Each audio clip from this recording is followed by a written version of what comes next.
on where your passion lie. Just no passion never lie. Life presents distractions, but your actions have to fortify the. I do this for my father, who I've only seen from time to time in my dreams. I do this for you. I do this for my mother, who's finally clean and no longer a fan. I do this for you.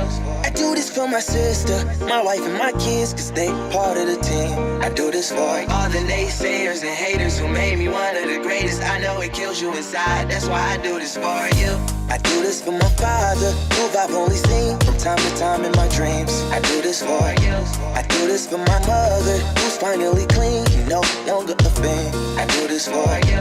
I do this for my sister, my wife and my kids, cause they part of the team. I do this for all the naysayers and haters who made me one of the greatest. I know it kills you inside, that's why I do this for you. I do this for the kids who sit a bit outside the mix, who maybe cope through humor just to fit in for a bit, who never let the world know when depression's setting in. To all of those who know you, that impression don't exist, and it ain't counterfeit, it's just a way to counter it.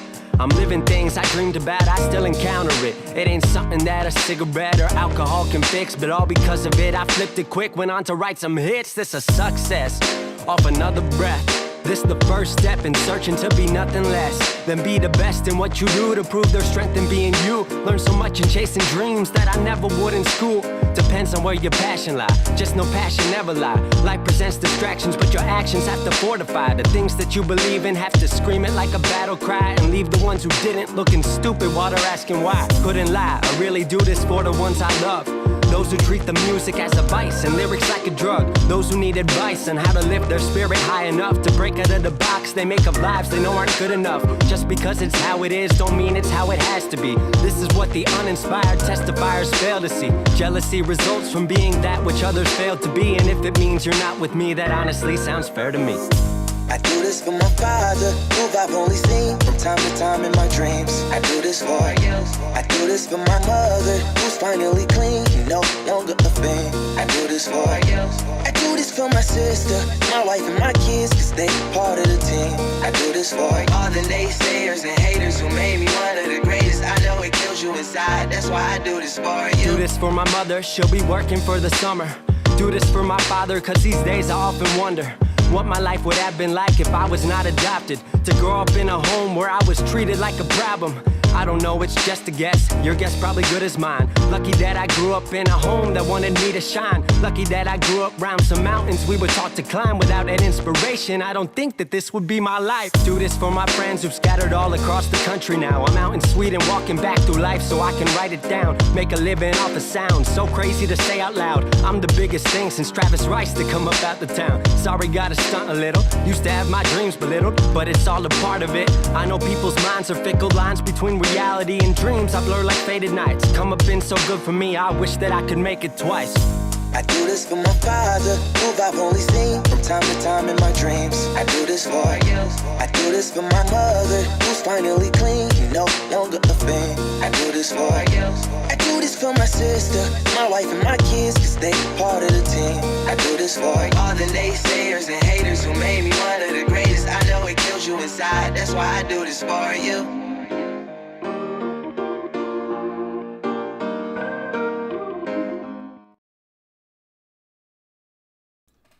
All right, y'all. Welcome to the show. Happy Mother's Day, first and foremost. Yeah, so that was Abstract, y'all. I always listen to Abstract. I'm going to put them in the comment section or in the description of the video so you guys can go check him out. He's an unsigned artist. I believe it's non-copyrighted music, so I hope I don't get a copyright violation for this because I want people to hear him and like some of his music. He also does the Go Green song I use as my, my anthem because I'm about to go green. But today we wanted to change it up. It is Mother's Day, so we're going to be on a different vibe and a different tip. But I do this for my father, so it is what it is. So you guys know the deal. The structure of the show is simple. You guys get in here. You write your questions in the chat. We will get to the chat. Write the question one time, please. Okay, that's all I ask. We're going to talk about what's trending in sports, what the hell's going on, and then we're going to move on from there. I'll give you guys updates on the transfer portal, and then I'll answer your questions. We go pretty long sometimes. This can be a 3-hour conversation, a 1-hour conversation. It is what it is. But first and foremost, breaking news. The score of the Celtics 76ers game is a lot to a little. Jason Tatum is going for over 50. I just saw him go over 51. I was watching the game about a minute left. Look, man, some guys are built for this. Some guys are going to be legendary, and then some guys will never equate to what you hope they are. Okay, and that is Harden for me. I've never been a James Harden guy, ever. I'm letting you know now. But that is the most points scored in Game 7 history by Jason Tatum. I don't care about all the empty buckets. I don't care about the random regular season MVP you give out to Joel Embiid. These guys showed up in a Game 7 and couldn't handle a kid, bruh. And I call Jason Tatum a kid. That's a grown man. What's he, 25? He's been at this for a minute, right? Not too long. I can only imagine what he's going to do. Hey, give me a Lakers-Celtics final. Anthony Davis, LeBron James, do your job and give me a Lakers-Celtics final. And then let LeBron go off and be the greatest of all time. That's all I'm saying. I'm excited about that. That's incredible breaking news. If you read it, Morant thinks he is John Wick. I just made a video on this on my TikTok and my YouTube. It's pretty simple, man.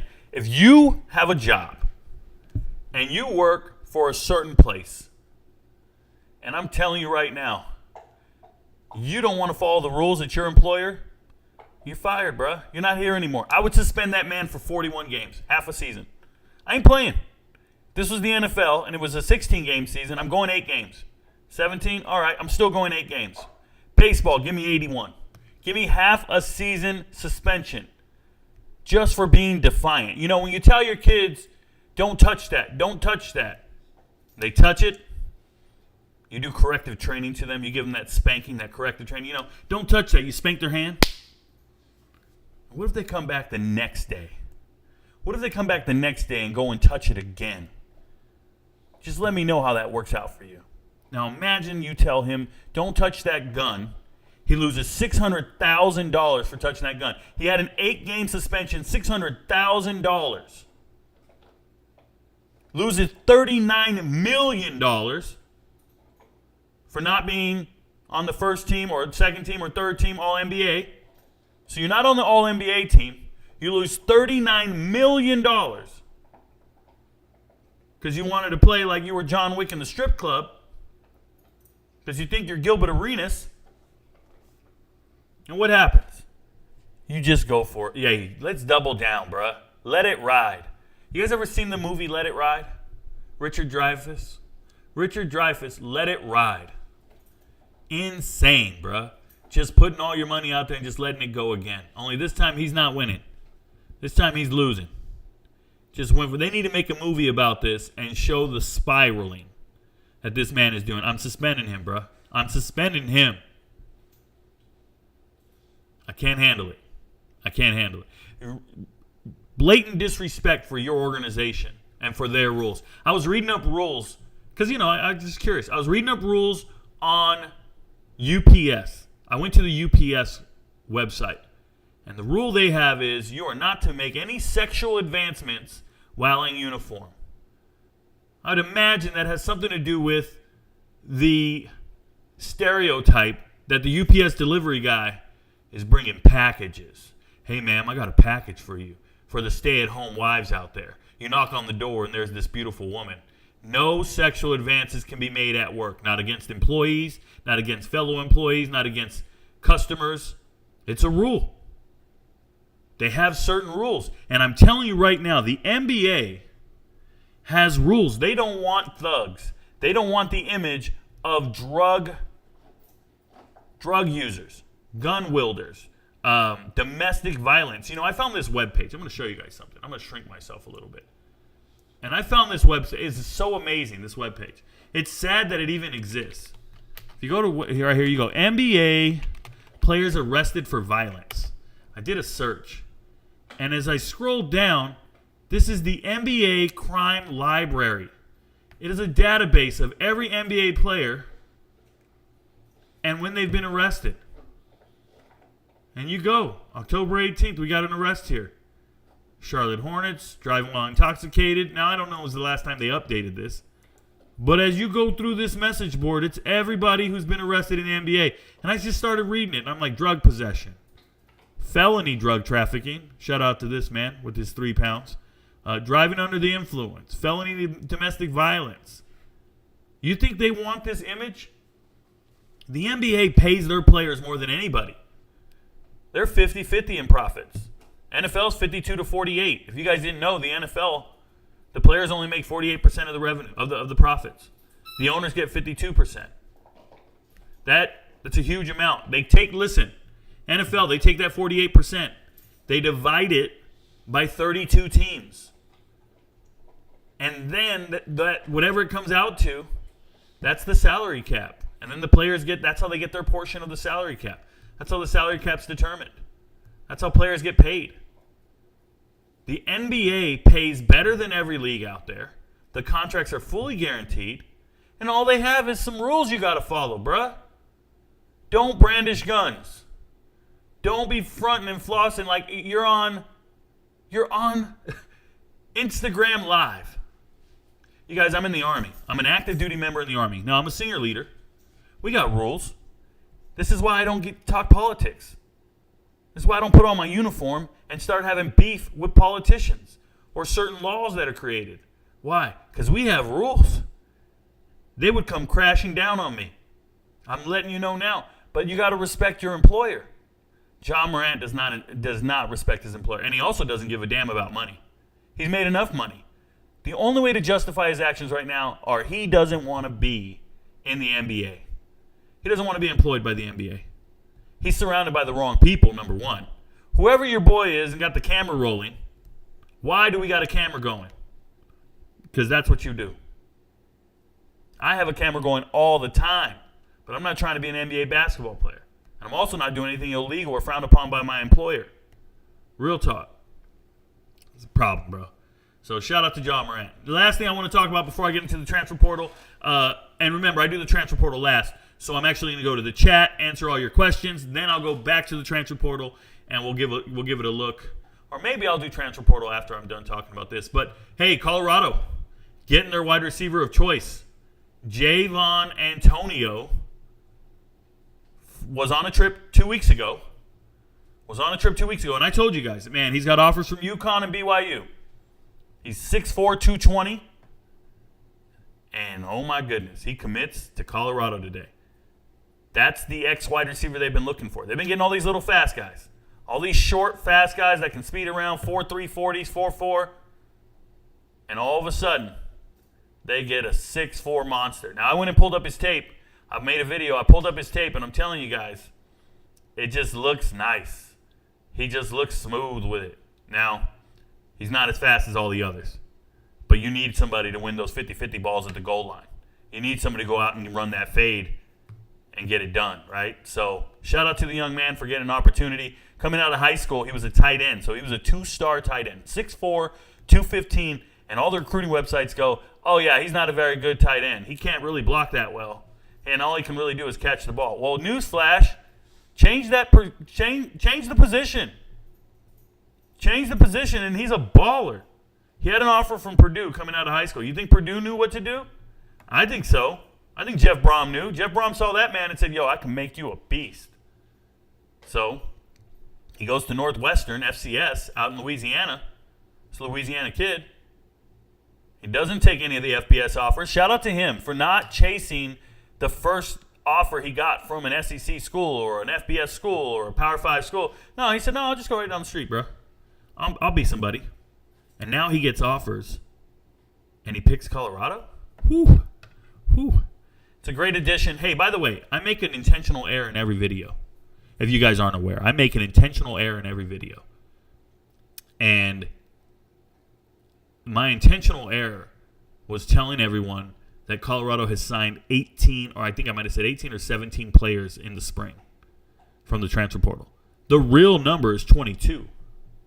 The real number is 22. An entire recruiting class size of players in the transfer portal. 22, bruh. My goodness. Now, one of them already departed because Horton changed his mind. Horton here's a who, and we'll talk about it. But if you go over here, let me see on 3. See if they even have him here. Transfers coming in. Where do they got him? Let's keep scrolling down. We'll find him. No, we won't. They don't have them. Good for them.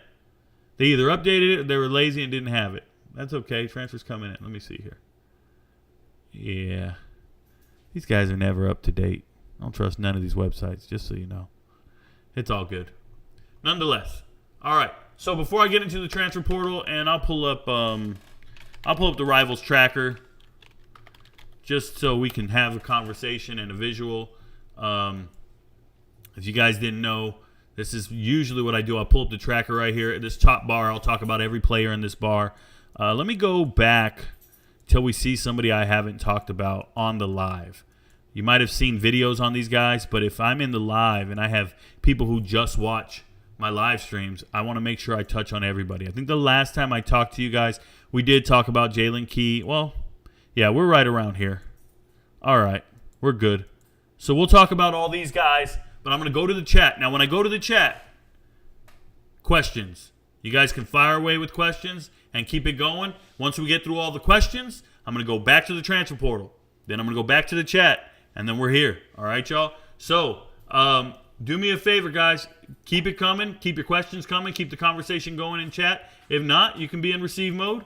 You guys can be sitting here just learning. It is what it is. But I appreciate everybody for being here. It is Mother's Day. Shout out to the Mother's Day again.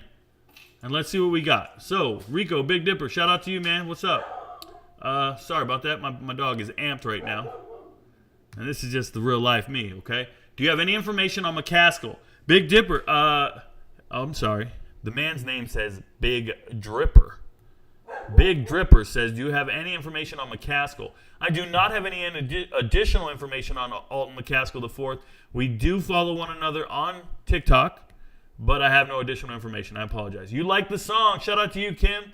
Yeah, it's abstract. I'm going to put it in the direction there. Where is Logan Diggs headed? Steve Finley Stan, I really don't do well with predicting where people are going. I try not to guess.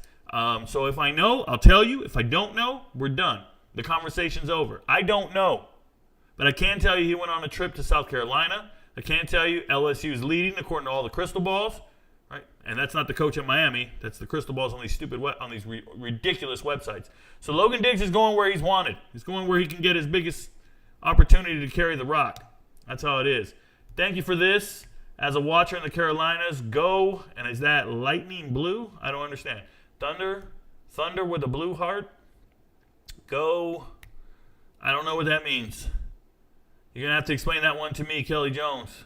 Whose song is this? His name is Abstract. Y'all need to look up Abstract. Thoughts on Shane Lee? No additional thoughts on Shane Lee. Why are you asking me? I'd love to know. Those are random questions out there in the middle of nowhere that really, they make me wonder because I don't see Shane Lee as any transaction today. So what sparked that question? Put it in there, and then we'll go from there. I appreciate you. Hey, Rico, whenever you get a chance, I would love to hear you break down the Saints' future. Xavier Morales, the New Orleans Saints' future is Jake Haener. Their future is Jake Haener. Do me a favor. Let Derek Carr do his thing. Let him be there for a couple years until Jake Haener's ready. Start seeing it in practice. Give that man the reins. I believe in Jake Haener. I told you guys this. Before the draft, I told everybody, if you were on TikTok, I said, Jake Haener is the next Drew Brees. I said, Jake Haener is my number one quarterback. He looks like Drew Brees to me. And I showed a bunch of film why, and nobody wanted to listen to me. And my justification and my theory about it was like this. If you had C.J. Stroud, if you had Bryce Young, Anthony Richardson, who cares, whoever, and you put them on Fresno State, do they win more games? Do they win more games than Jake Haener? Go back and watch the 2021 game with Jake Haener versus UCLA. And then tell me if any of those quarterbacks win more games than Jake Haener. Because Jake Haener won 9 games to end the regular season. They won 9 in a row to win 10 games. After he came back from injury, 20 touchdowns, 3 interceptions. 2 of those interceptions were in his first game back from the injury, and then he threw 1 pick the rest of the year. Like, he's amazing. And we know none of his wide receivers were professionals. None of his wide receivers were drafted. So he did this without 5-star wide receivers around him, like Stroud, right? He did this with the team on his back. The man played lights out and amazing. Then go watch the tape. So I'm a huge Jake Haener guy. I see him go to the Saints, and I tell you guys, he's the next Drew Brees. What do the Saints do? The Saints go and draft the next Drew Brees. They heard me, bro. They're watching the channel. One of their scouts is watching the channel and goes, hey, guys, we got to do what Rico Knows says. And if you don't believe me, the Packers watch the channel too, because the Packers draft was everybody I mentioned. Everybody. And shout out to Bill Belichick for reading my draft chart and going, whoa, the best guy is Marty Mapow? I need to get him in the 3rd round. Let me get that guy right now. Shout out to the Packers for literally following my draft template, though. I know they watch. It is what it is. So shout out to you. What's your thoughts on E.J. Horton flipping from Colorado to West Virginia? So, E.J. Horton, this kid he's not a very productive wide receiver to begin with. Everybody was gassing him because he's 4'3", 40. But go find my page. Go look on my page. And I talk about every signing from Colorado. Find the video where I'm talking about E.J. Horton. And you won't find it. You won't find it. I made a video for every commitment except for E.J. Horton. You won't find it. Go back and watch the wide receiver video where I talked about wide receiver in the transfer portal for 2 hours. It's on the live streams. I talked about wide receivers for 2 hours. Didn't mention E.J. Horton. He's not noteworthy to me. When I watch the tape, I see a guy that says he can run a 4.3. I don't see it on tape. I don't think he's that caliber. I don't think he was going to start. I'm coming over to red shirt, bruh.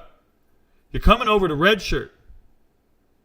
And everybody's gassing up somebody who runs a 4.3 40. I don't get excited about that. What I look at is you're a role player at Marshall. You ain't coming to a Power 5 team to not be a role player. It's not like the coach didn't put you in and you'd be in the league. No, you're not it, bro. Marshall didn't have great wide receivers. I know the roster. I watch it.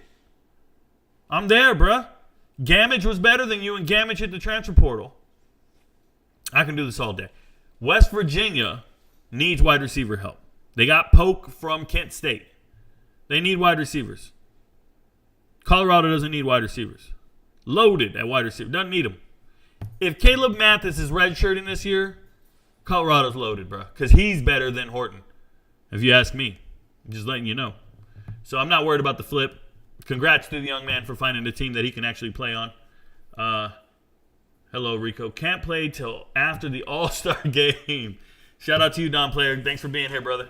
The man with the vampire. Can't play today. And he's talking about Ja Morant getting suspended.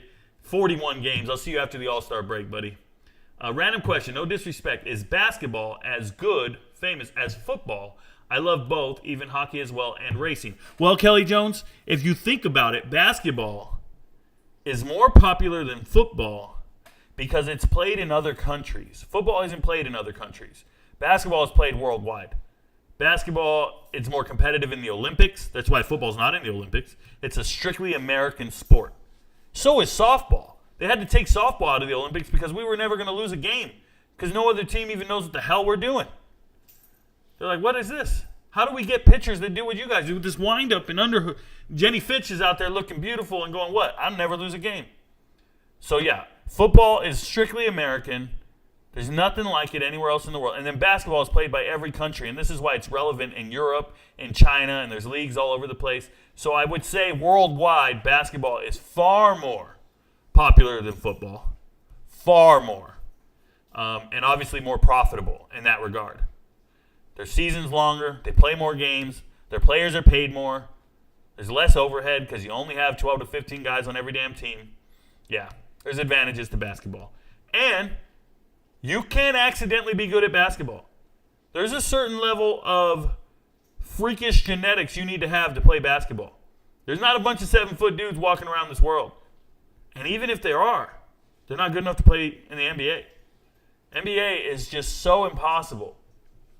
You know, when you think about Brian Scalabrine, White Mamba, was first team All Pac-12. And he gets to the league and he can't even get on the court. He was at USC, like, dominating games, Brian Scalabrine. But Brian Scalabrine went out and played against some All-Americans. There's a video on this somewhere on the internet. Went and played against some All-Americans, some college guys, some Division I dudes. And this guy doesn't play in the NBA at all. He's averaged like two minutes a game back when he was playing. Scalabrine skunked these dudes. Scalabrine he beat the dude 21-0 just laughing at him. And Scalabrine reminded the world. He told the world, I'm closer to LeBron than you are to me. I want you to think about that. I'm closer to LeBron than you are to me. And Scalabrine's not close to LeBron. But what he's telling you is you ain't close to him. He's amazing. And he's 2 minutes in the game. Nah, the 12th dude on every NBA bench is for real, bro. They just laugh at you. You can't block a guy 6'5", 6'8". You ever seen a dude? I remember this, right? I'm a sports fanatic. I'm not a dude you want to talk sports with in real life. Definitely don't want to be trying to bullshit me with some random fact or ping in or any of that stuff. I remember I'm in the Army. I'm sitting there at this table. We're on a break.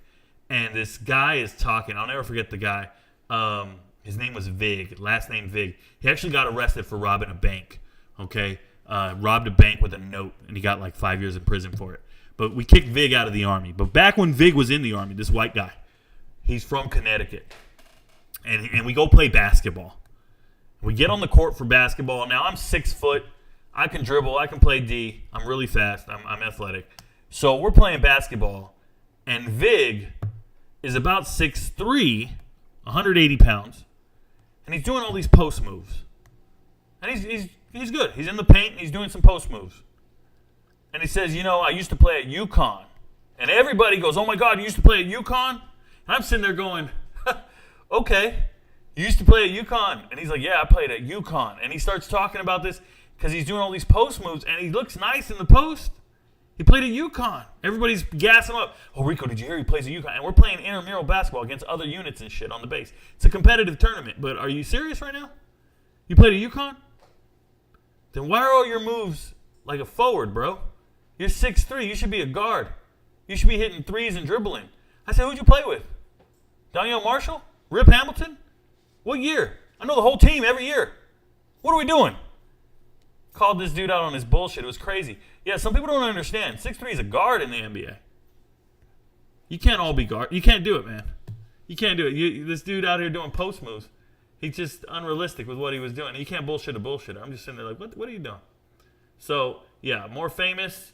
It's just basketball is just amazing in that regard. It's just impossible to make it. Yeah, needs a year-long suspension to get it. Needs a full year to go to rehab. He won't learn if they keep babysitting him. He's lucky. Commissioner is soft. He would be banned and contract voided. Yeah, Chris, that Adam Silver is the epitome of soft. That dude is soft personified. And you know what personified means? Like, in real life, if I gave you a word, soft, and you had to find somebody who defines soft, it's this dude right here. It ain't, and I know you want to pick somebody kind of fat and chubby and, oh, that person's soft. No, Adam Silver's soft deep within his soul, bro. Can't stand anything about him. I also think there's some sugar in his tank. That's a whole other story. Steve Linton, Texas Tech. He's getting similar buzz as Tyree. What do you think? I think it's valid. I don't know if it's Tyree valid, but I think he's a very good player. So I'm with you there, D. Harmon. Steve Linton pops on tape. He looks good on tape. I don't know if he's Tyree Wilson worthy. Tyree Wilson is a freak of nature. Just like I was talking about these NBA guys, Tyree Wilson's a freak. He's paying fines in the West. Man, I need to order a large pizza for this live stream. Shout out to you, Chris. We're here to just hang out and have a good time. You guys should look forward to these live streams every day. It's part of it. And if you miss it, make sure you jump on the channel, go find it, and watch it again. I get paid for the ad stream anyways. So watch every video like a crack fiend, bruh. That's the only way we're going to blow. It's the only way we're going to blow up out of here. Rico came out of nowhere. No, I've been here, bruh. I've been here. T. Morant need to put that belt to Ja. No, that's the problem. That's the problem. T. Morant, his father? Or is that his mother? If that's his father, T, he's the problem. He's an enabler. He's the one who raised this young man with no morals, values, or ethics. No respect for authority and structure. This is absurd. I'm not cool with his father. I think he's part of the problem. I think he's an enabler. These dudes, he's no Ball. He's no, who is it? The Ball brothers? Who's their dad? Yeah. LeVar Ball is a hell of a father. Taught his kids to be just work ethic hard, grinders. Complete opposite of John Morant. Like, LeVar Ball and this dude Morant, like, two different parent styles. One's holding your kids accountable, go out there and be beasts. And the other one's just like, yeah, do what you want, son. It's your world. We all live in it. It revolves around you. I think it's better to develop in the Juco or FCS, hit the portal with production, maturity, and find a solid program that fits your skill set if you're not highly sought after. Thoughts? Okay, Miller Cunningham, very dangerous idea. Number one, if you're not highly sought after, don't go to the portal. If you're talking about outside of high school, stay away from JUCOs if you can. Walk onto a major program and earn your way. Walk onto an FCS. But you want to have your name associated with a known commodity, with a known program. There's plenty of guys who walk on at Bama and Clemson and then go get an offer in the transfer portal and go sign somewhere else. It happens all the time. Quarterbacks, I'm serious. I study this. There are players in the portal walking on, earning their scholarship or getting their name known, and then they're going. But it's really important. The logo that you have with you isn't a JUCO. JUCO is fighting. JUCO is a problem. And the reason for this, let me give you another reason, is when they put the 25 limit on signing players out of high school, because they're going to put the 25 limit back on next year, when you could only sign 25 entry scholarships, the 25 initial entry scholarships that you can sign are from high school and JUCO combined. Okay, so JUCO and high school kids are fighting for the same scholarships, 25 at every single school. Transfer portal is infinite. You can sign as many as you want. There's no rule against transfer portal. So what I'm saying is when you go to JUCO, you're not going to get an offer. The JUCO numbers are way down. JUCO numbers might have been, let's say it was 200. It's now 50. JUCO and what I'm saying is it's 1/4 of what it used to be. JUCO numbers are way down because they'd rather sign with somebody. They'd rather sign a player from a university they know, that they trust. It's a known commodity at that point. If you're a JUCO player, they assume you got grade issues, character issues. Why weren't you recruited? Lightly recruited out of high school? They don't care. If you're lightly recruited out of high school, go walk on to an FCS program. There are 128 FCS programs. Bank on yourself. Go to one of those programs and walk on. Take some student loans like the rest of the damn world. Go take some student loans out. It's all good. Get in $12,000 debt. Get in $30,000 debt. I don't care. Believe in yourself. You're going to get your education, and then you'll get your degree, and then you'll get to transfer if you can ball out. If you're at that level. I was just talking to a young man in my DMs on TikTok. I'm telling you the truth. Just talking to a young man in my DMs, and he's telling me he wants to walk on at an FCS school. And I told him what to do. Committed. Hold on, man. Damn. Here we go. And he said he's going to walk on, and I'm here talking to this man. Look, I'll show you guys. This is a conversation I'm having with this dude. And he said, hey, Rico, just some questions. I want to know if I sat out. I have my GED. I'm going JUCO. I want to know where can I go? D1 preferred, all this stuff. And what did I tell him? Get in the clearinghouse, register. Okay, I told him all this stuff. You guys can't read it, but I told him. Look at that bottom part. Working. Oh, I hope it comes into focus. But I told him right here, way up here, I told him get to an FCS school. There's 128 of them. Start contacting FCS teams. Flat out, find the one that suits you. But register for the clearinghouse. And then he started explaining to me where he goes, what he does, and I sent him some more. I'm giving these guys my effort, my time today to help them. But the one thing I'll never do is tell them go JUCO because it's what's best for you. I know the truth. I know the numbers. Do I think JUCO is a great second chance? Yes. 4.24. Go to a 4-year university. You don't work out, go JUCO, and then come back. That can happen. But coming out of high school, if you didn't get a lot of looks, and it happens, we all used to say go JUCO and then you'll get an offer. Man, just go walk onto an FCS school. Just go. And hopefully they give you an offer. Hopefully they give you a scholarship, and if they don't, then you can hit the portal. But you got to be able to play at that FCS level if that's what you're thinking. Just FYI. Just sorry for that tangent, but I just wanted to be real with you guys. Thanks for your service, too. You're welcome, Miller Cunningham. I get paid, bro. I got paid for all my service, but you're welcome. This is not on Team Morant. Jai isn't a baby. He's a grown-up. There you go. And knows right and wrong. He already knows he got off easy the first time. Commissioner need to start going hard on this offense. Yeah, on this offense. So, listen. Did he get off easy the first time? $600,000 fine? Essentially, 8 games without pay and not making the All-NBA team, $39 million? Look, man, if I mess up at work, they can't take my rank. But let's say I was a younger kid and they took my rank for a year. And I was getting paid $5,000 and then now I'm only making $4,000. That means they took $12,000 from me for my mistake. That happens in the military often. We reduce guys in rank when they make mistakes. They do things wrong. They get a DUI. They do anything. We'll reduce you in rank. You could get it back in a year or two. And how much did you lose? Sometimes it's like $300 a month for 12 months. It's $3,600. And that stings them and it teaches them. And then they get right and then they recover and they bounce back. A lot of times. Some guys spiral out of control and never get it back. Like, F this, I already lost my rank, I'm out of here. And that's the immaturity. And that's what John Morant's looking like. He got fined, he lost his millions, and he's like, whatever. I got a guaranteed contract. He's got a guaranteed contract. How do you take that away from him? This is why guaranteed contracts are problematic. This is Jamarcus Russell got a guaranteed contract. What happened? Jamarcus Russell went and ate 3 too many cheeseburgers. That's what happened. I always listen to you about Jake Haener. I'm excited about his future. Shout out to you, Kim. You listen to me about anything. Right? John Morant might be losing his endorsements with his actions. I would hope so, Zion. If I was an endorser, we got to cut Sling right now.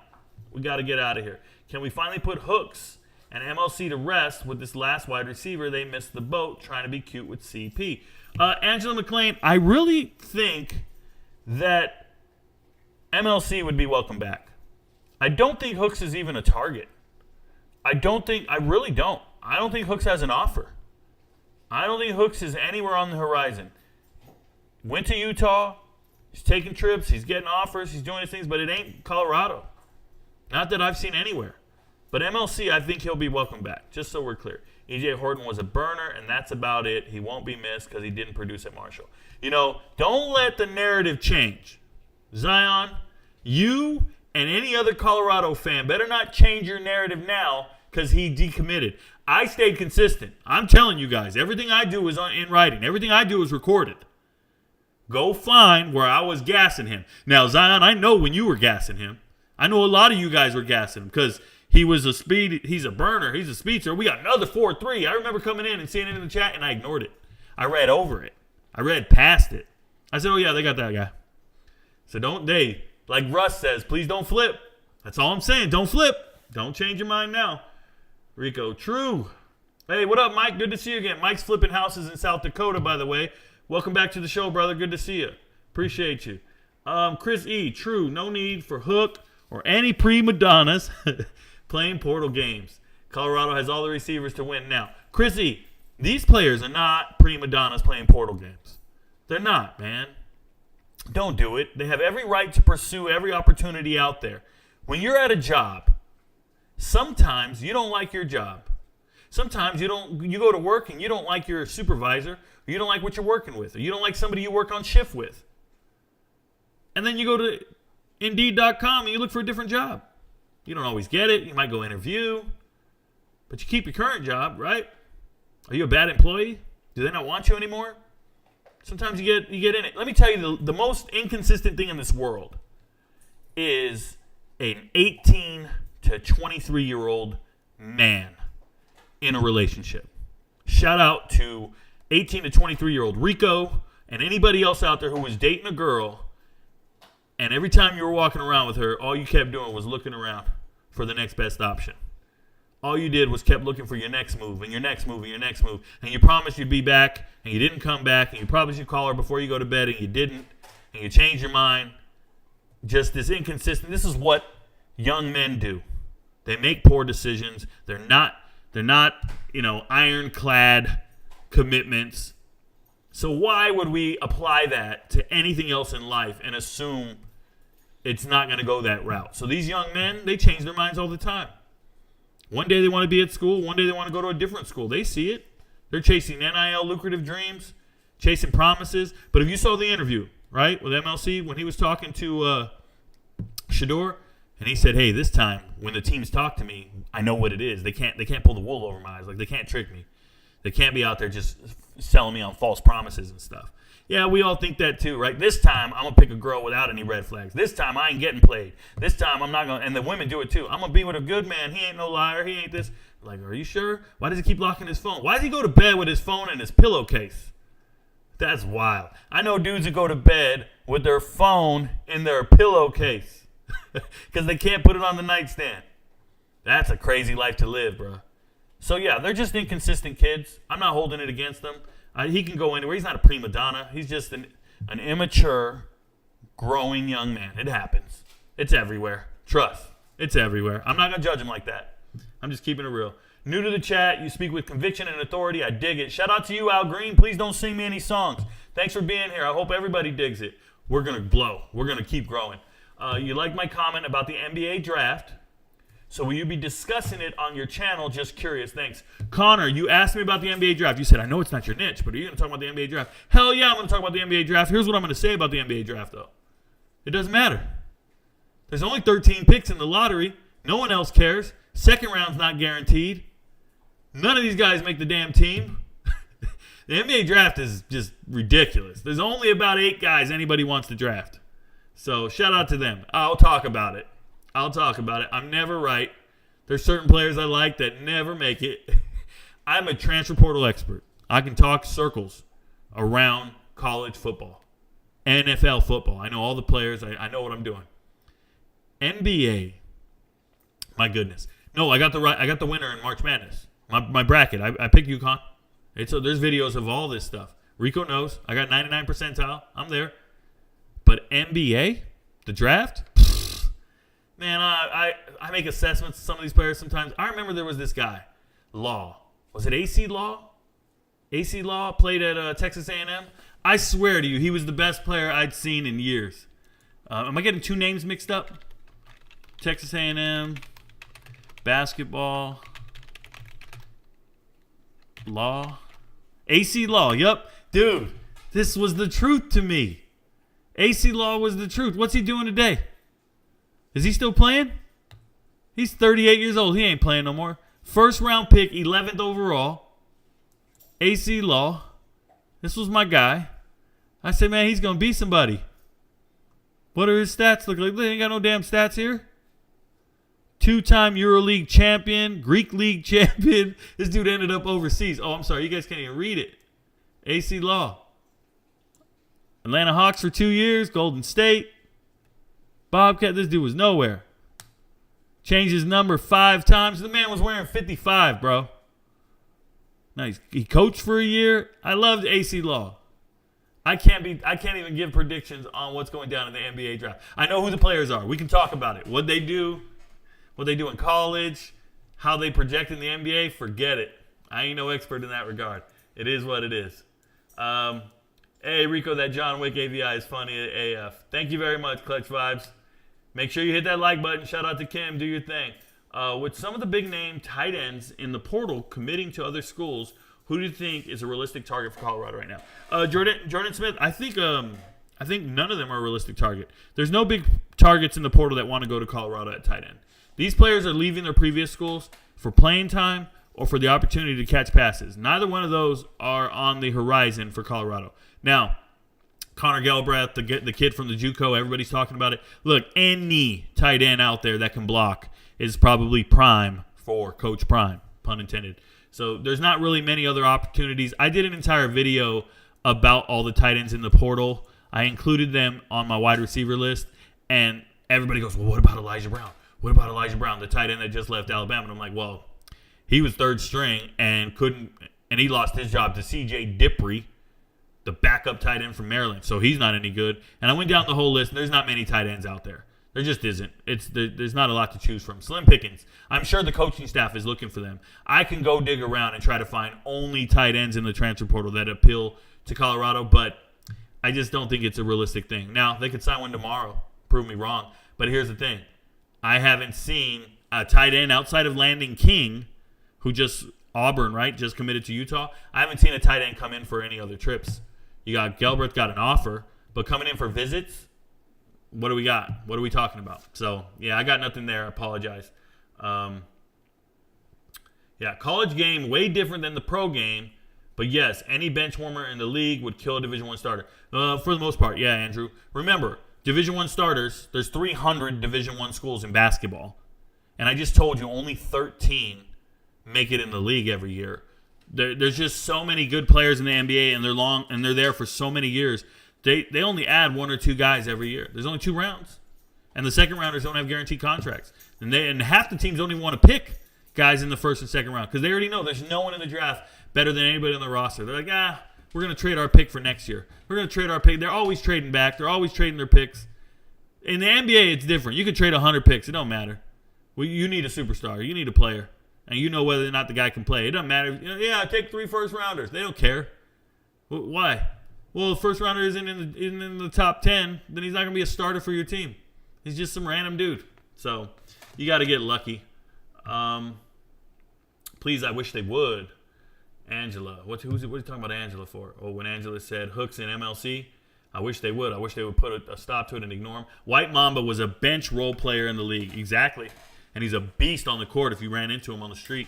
John Rice Plumlee. I've talked about him before. Good quarterback at UCF. Can run, dual threat quarterback. If you want to see what John Rice Plumlee can do, go back to his freshman tape. Go back to seeing what he can do when he was at Ole Miss as a freshman. Over 200 yards rushing against the number 1 team in the country in LSU. Over 1,000 yards rushing in the SEC as a freshman quarterback. And now he's at UCF doing his thing. I just hope he can complete some passes. But he's a very good dual threat quarterback. John Rice Plumlee, white dude. White lightning, bruh. White lightning. It's pretty good stuff to look at. 0-4 in a major. 0-4 major. Okay, shout out to you, Amir. Let's go, Tatum. All right, Tatum did his thing. Over 51 points. Won it all. Okay.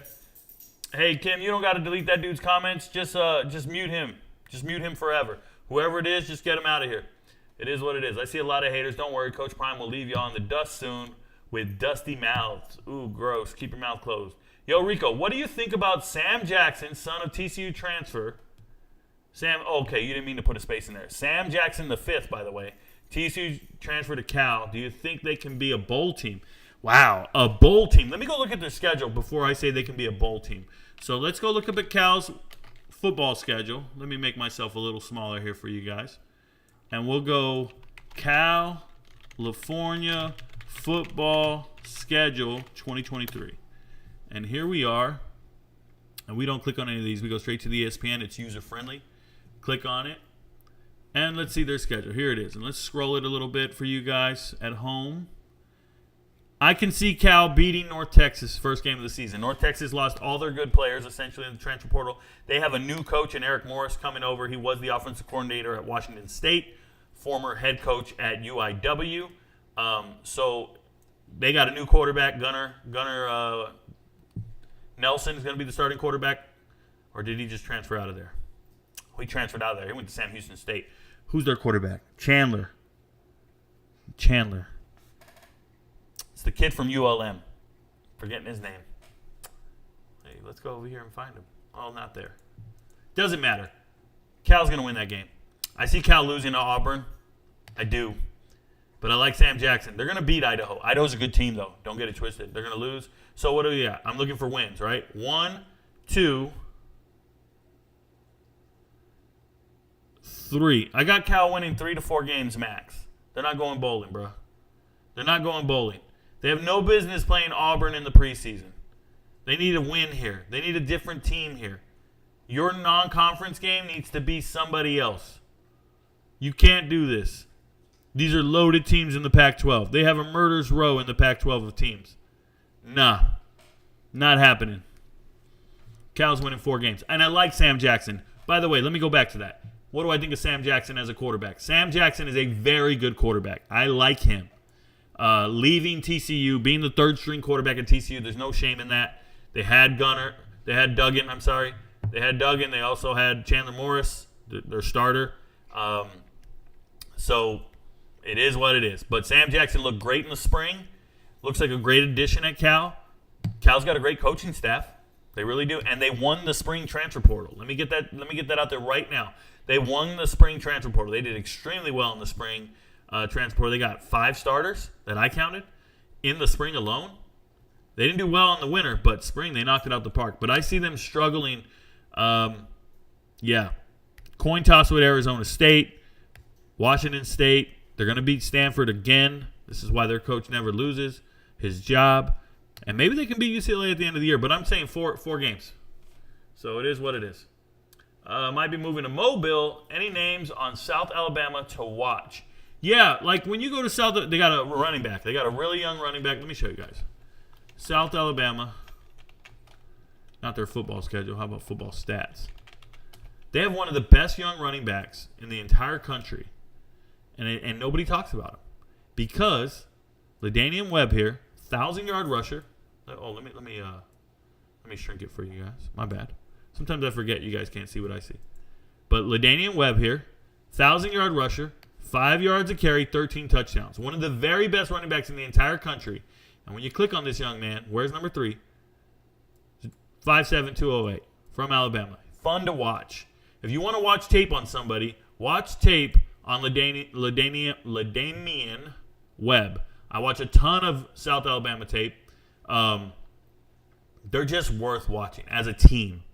I really recommend them. They're fun to watch. And it's just this little dude right here. Now, he's a Florida State transfer. See that? Florida State transfer. This is what people don't talk about. This kid was at Florida State. He's now at South Alabama. Complete stud. You know what I'll do? I'll make a video on him for you guys. I'll make a video on him. But look at their schedule. Tulane, Southeast Louisiana, FCS school, they'll beat.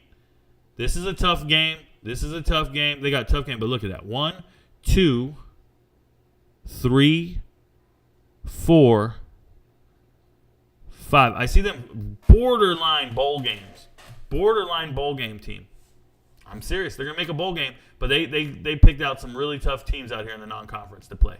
Central Michigan, one of their star guys, one of their star transfers reached out to me on TikTok. He wrote to me, and he just said, hey, Rico, we got something cooking at practice. People don't know about us. And it's crazy. You don't want to mess with Central Michigan. They didn't do much. Like, people don't talk about Central Michigan, but do you know who their head coach is? Central Michigan. Recruiting. Check this out. Central Michigan didn't do well in the transfer portal. They stayed away from the transfer portal. But one thing, when you look at them, they only got 2 guys. They got more than 2. But Stephen Bracey right here, this guy used to return kicks for Wisconsin. This guy's fire. He's the one who wrote to me. He's the one who said, hey, Rico, are you watching out for us? And I said, yes. Let me show you how I know how good they are. It's when you go click on their recruiting and you go click on the MAC. And you click on 2023. Look at that. 3rd in recruiting in the MAC. This is how you stay relevant. Be in the top 3 in your conference in recruiting. Don't worry about the rest of the shit. Just keep doing this right here. Get 23 stars to Central Michigan. You don't want to run into these guys. And their head coach is Jim McElwain. Jim McElwain, former Florida head coach, former SEC head coach, is the head coach in Central Michigan. They know what they're doing up there. Shout out to them. Look at the kids they're signing from Florida. Florida. They have a pipeline to Florida. 4 kids. I think it's 5. I thought it was 5. It's only 4. It might be 5. They're missing 1. They got kids coming from Florida, so yeah. I'm excited for any team that goes out and schedules Central Michigan. I'd love to know how you plan to just stomp them into the ground. That's bananas. Win and CU's next big recruiting weekend. The 30th is their postgraduate camp. So on the 30th, they're going to have tryouts. They're going to have tryouts for Juco players, high school players who aren't signed anywhere, but you have to have graduated high school, and for players in the transfer portal. They're going to have tryouts. And that's on the 30th of this month. So that's a really big weekend for them. I think they're saving some scholarships for those tryouts. I know certain players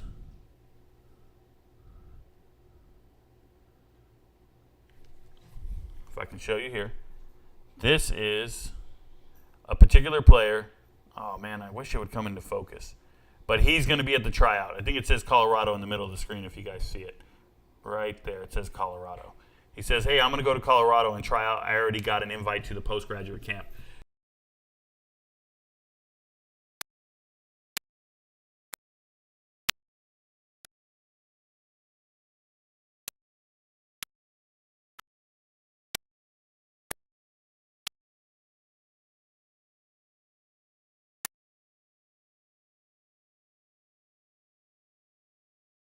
1, 2, 1, 2. Mic check. Sorry about that.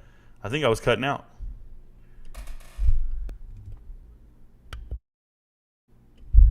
I think that's better. Okay. Sorry about that, guys.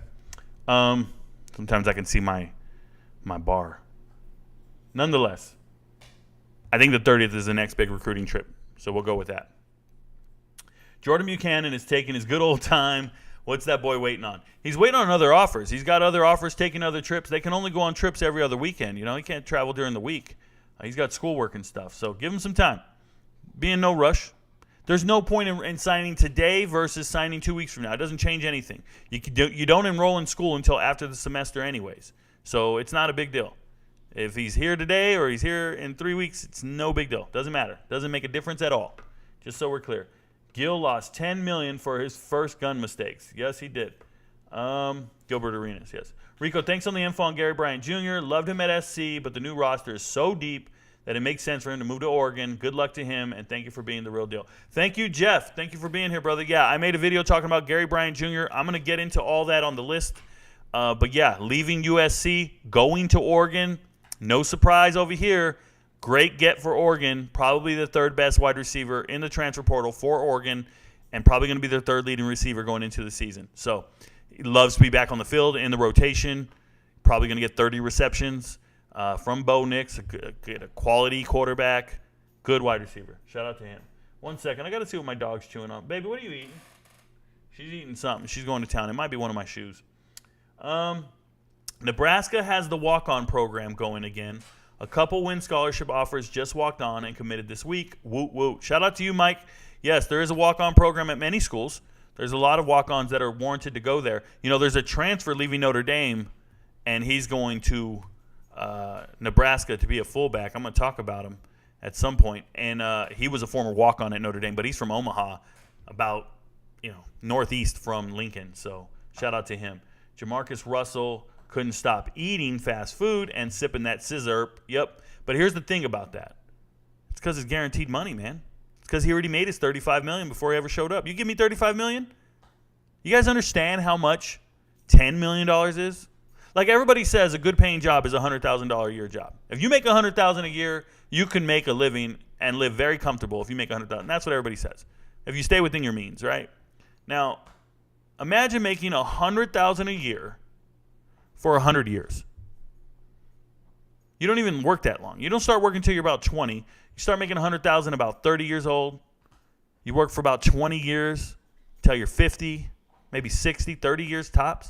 And you made $100,000 for 30 years, you're rolling. You make $100,000 for 30 years, you have everything you need and want in this world. I'm telling you. I make over $100,000. I've been doing it for about 10 years. I couldn't imagine 100 years of that kind of income. But if you make $100,000 for 100 years, that's $10 million. That's $10 million. And that's why I tell people, man, hey, careful. When people say, would you do this for $10 million? Yes, dude, $10 million is $100,000 for 100 years. So when you get $30 million in one instance, guaranteed, they just give you, dude, go eat every burger you ever saw and never play football again. And move on with your life. Save the CTE, save the heartache, save the pain. Just, you got no pride? Don't worry about what people think about you. Go buy a ranch, be secluded, straight Unabomber status, and be left alone. Get off the grid, bruh. You made $30 million. Roll out. You made enough for 3 lifetimes in an instant. Maybe 6 lifetimes. Just something to think about. Rico, I was never a big fan of Horton. You got the wrong person. Zion, it don't matter, bruh. You're an example. I'm not targeting you. I'm not worried about it. Coach Deion, we aren't going to keep doing this. No, you need to block him. You need to block him, Kim. Be a beast. Thank you very much. Weirdo in the chat. I don't know what he said. I haven't seen any of the messages. They're all deleted. But shout out to you, Kim. Exactly. You can't have a real life making fake accounts. Hey. Click on his name. Yeah, she knows what he's doing. She knows what she's doing. She knows what she's doing. Shout out to her. It's her first time blocking somebody, though. Hey, Rico, you're watching the AAC track and field meet. Cade Bearden. I was watching the Big 12 championships today live. I will go back and watch the replays of everybody else. But, yes, I don't miss a single conference championship. I have all week to watch them, so I catch up. I watch one a day, essentially. They're all on ESPN Plus, so yes, I watch them. Shout out to you, Cade. Good looking. At least we made a few millions being a first rounder and playing in Europe. Yeah, you're talking about AC? He didn't make a few millions, bruh. He didn't make a few millions. He didn't. What up, Rico? But playing in Europe, he might have. Might have made about 300, 400, 500,000. You never know. Jared's always here. Digital Assets. Jared, he supported the channel in the past. I really appreciate him. If Colorado can't get a decent tight end, what's the point in having Brewster coaching that position? They might as well just go with that position if they don't use them in Sean Lewis's offense. You still need a tight end coach. You still need to be able – tight end coaches, it's not just coaching, man. They recruit. Tim Brewster's recruiting tight ends out of high school. You got to recruit players. And the offensive scheme will change when Sean Lewis leaves. No, you can't do that. You can't just concede defeat. The NBA lottery pick is technically 14 picks, not 13. Shout out to you, Connor. Like I said, I don't know. I'm an expert on the portal and college football. I'm an expert on the NFL. I'm not an expert on the NBA draft. So if I got it off by one, if I missed it by one, I'll take that. It's close enough for me. Colorado has a walk-on tight end that played with Shador and Caleb in high school. They also have a former NFL tight end, Christian Fiore, son on the roster. I know he's still injured, though. They will ride it out and seek a tight end in 2024. Fair enough, Al Green. Joel Embiid is embarrassment. His style of basketball is predictable with pump fakes and shoot, and people were comparing him to Akeem Olajuwon with many moves and counters. So, Chris E., I don't know anyone that's comparing him to Akeem Olajuwon. That's absurd.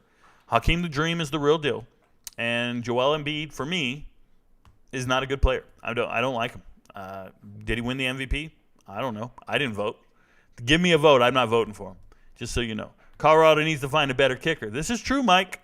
They do need a better kicker. This is very true. He is better in baseball. Oh, goodness. Are we talking about – who are we talking about, Fiora? Or no, Embiid is better at baseball? I don't know who's better in baseball. I'm not sure. Al Green, they don't feature tight ends in that offense, so good luck. This is correct. Rico Suave, shout out to you, Boom Shakalaka. Who goes to the bowl game? I'm new to college football. Lissandro, bowl games, there are 36 bowl games. I don't know how many bowl games there are, but there are, at the end of every season, there are bowl games, and they're rewarded to, I guess, the best teams in the country. Anybody who's won at least 6 games goes to a bowl game. And if you've only won 5 games, you can still go. You just need to have a high APR, or academic progress rate. It's a whole nother story. But, yeah, bowl games are just consolation prizes for everybody at the end of the season, and they're great. You play in them. Teams who qualify for bowl games get an extra couple of practices, several practices. I don't remember the practice hours allotted for every bowl team, depending on where you go. But you can develop your team more, go to practice. You get a ton of more money for each school. Just qualifying for the bowl, then winning. Coaches get, incentives, job security.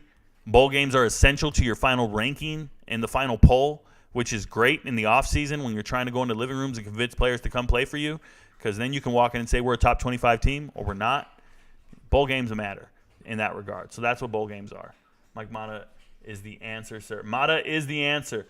GG, I don't believe Mata's kicking is great. They're very low kicks. I've never seen him kick it very far, but it is elevation. I hope he can do what he does. They need another kicker. Shout out to you. Thank you for the tip there, Mike. You're the best. Mike's always supporting the channel. Everything helps, keeps me here on the channel and doing what I do, so thank you.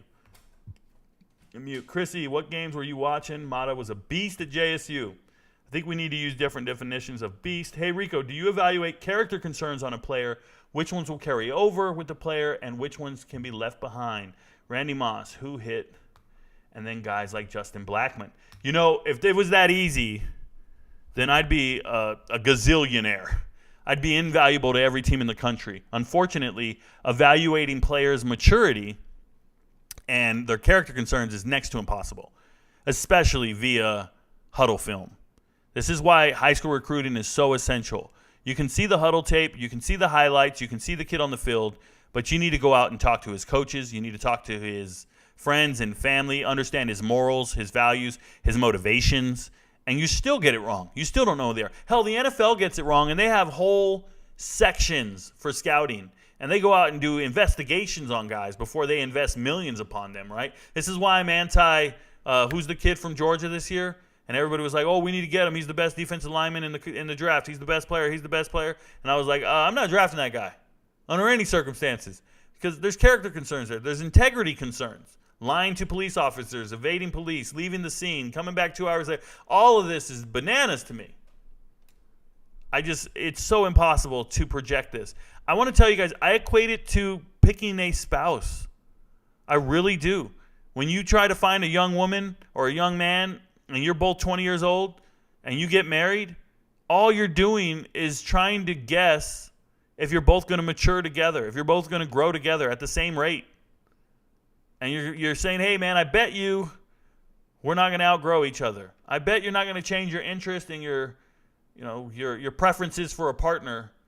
Pick me and we'll grow together. And you never get it right. One person outgrows the other. One person becomes more successful than the other. One person becomes more mature and one can't stay home and keep it in their pants or can't be faithful and tell the truth. It's like you get it all wrong. And you vetted one another and you dated and you got to know each other. So imagine a university not really knowing that player intimately, but trying to get committed to that player for the next 4 years, 5 years. And they go back and forth. They're dating back and forth. That's the recruiting calls and visits and texts. And you still don't know that person inside. You don't know them inside and out. And the relationship, it fails. Or the player is no longer enamored with you, no longer attracted to you, and wants to go find another university. All it is a 5-year commitment of marriage. And we don't get it right as people. We get people wrong all the time. And there's always people like, oh, I'm a good judgment of character. I'm a good judge of character. And people will ignore the red flags if the talent's right. Just like you'll ignore the red flags if she looks good. If she's got the right curves. She sits down and everything shakes. And she gets up and you love to watch her walk away. Like you're just going to ignore all of it. Her phone keeps going off. You don't care. Oh, it's just my ex. Well, why is he still texting? It don't matter. Yeah, you're right. It don't matter. I'm all in. I'm all in. When can I? What? You got 3 kids, 3 different baby daddies? I'll be the stepdad. I'll pay for the meal. I don't sweat it. Hey, I'm special. I'm special. I remember the first time I walked into a strip club and this stripper walked up to me and said, damn, we don't get guys like you up in here. You fine as hell. I said, well, thank you. She goes, you want to go to the VIP? I'm in the VIP. She says, it's $20 a song. I'm like, no sweat. Do what you do. The most amazing lap dances of all time. I'm like, yo, this is real. There's no rules up in here?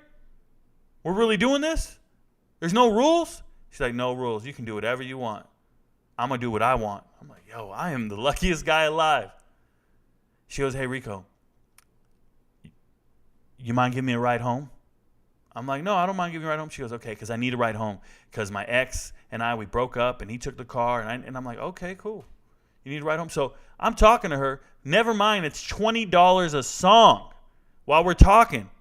She's hustling me, bruh. I'm a kid. I don't even know what I'm doing. She's hustling me. $20 a song. $300 later, she says, okay, I'll be right back. I'm going to go to the back. I got to change. I got to cash out. Just wait right here. I'll be right back. So I'm waiting. The club's closing. It's 2 in the morning, 3 in the morning, whatever it was. I'm waiting. This is El Paso, Texas. I'm posted up, just waiting. I'm at the bar. She's supposed to come back out. I'm going to give her a ride home. She goes to the locker room. I keep seeing other dancers walk out and go home.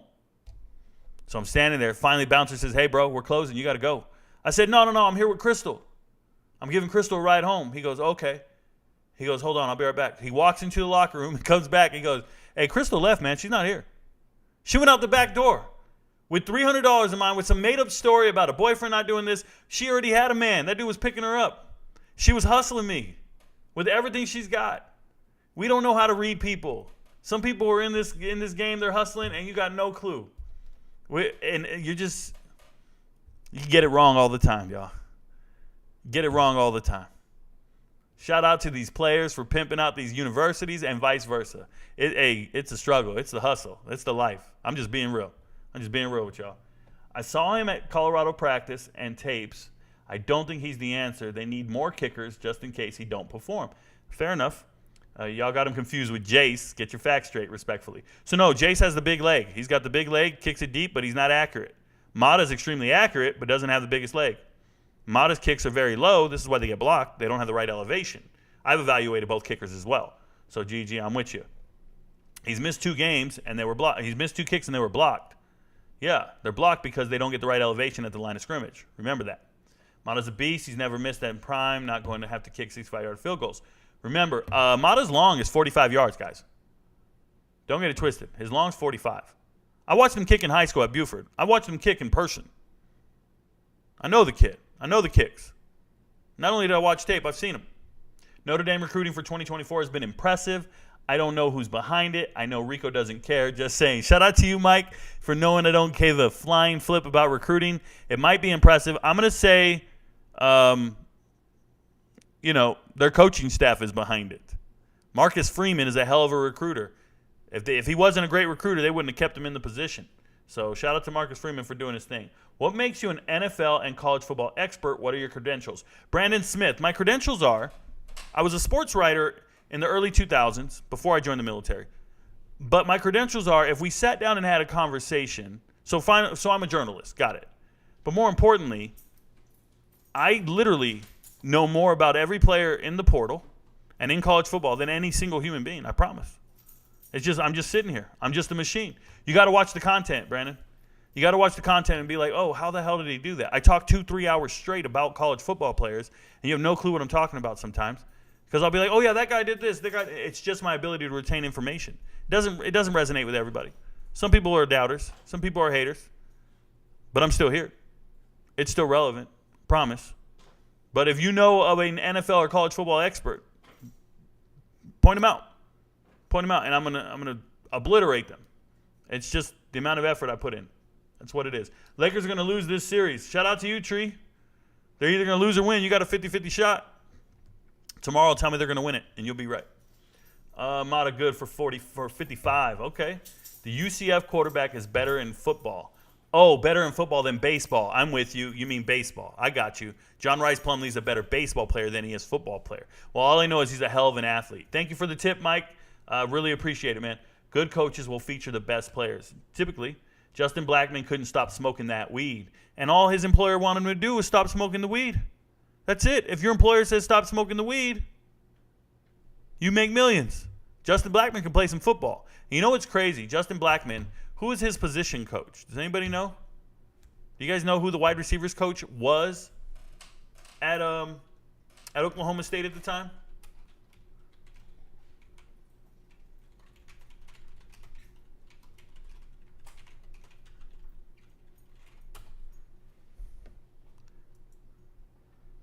Who was the wide receiver coach trying to keep him in line? Do y'all remember when they used to have Donovan Woods and Bobby Reed? Was it 2005? When was this kid there? Maybe it wasn't 05. Let me see here. What year was he there? It's a trick question. It's not a trick question. It's just an interesting question you guys should look into. Who his wide receiver coach was. Maybe you guys should do some research on it. I'll continue that thought another day because it's a long one. Rico, you got finessed by a dancer. Yes. It's a life lesson learned. That's some real talk. I'm with you guys. The blocking on those kicks were trash. Marlo, I'm with you. For real. How do you think Hudson Card will do at Purdue? I'm rooting for the guy personally. So I think he'll do as best as he can. You know, he's on the field. He wouldn't be on the field at Texas, so at least he's on the field. Now, Ryan Walters being your head coach, he's a defensive-minded coach. Getting him some weapons is important. But Purdue's going to not be the same team they were last year. They were in the Big Ten championship last year. Got blown out, but they were in the conference championship. They're not going to be that relevant this year. I think they're going to struggle. And it's just the nature of the other teams making bigger improvements, more improvements. But good for Hudson Card. Being a starting quarterback is essential to succeeding. Got to be on the field. So good for him. Do you think Shane Cokes will still stand out on the team with the Florida State guys, Old Dominion guys? I think yes. I think they're all going to be great. And remember, Shane Cokes has 2 years of eligibility. Although he's a graduate transfer, he's got 2 years of eligibility. So it's pretty cool stuff.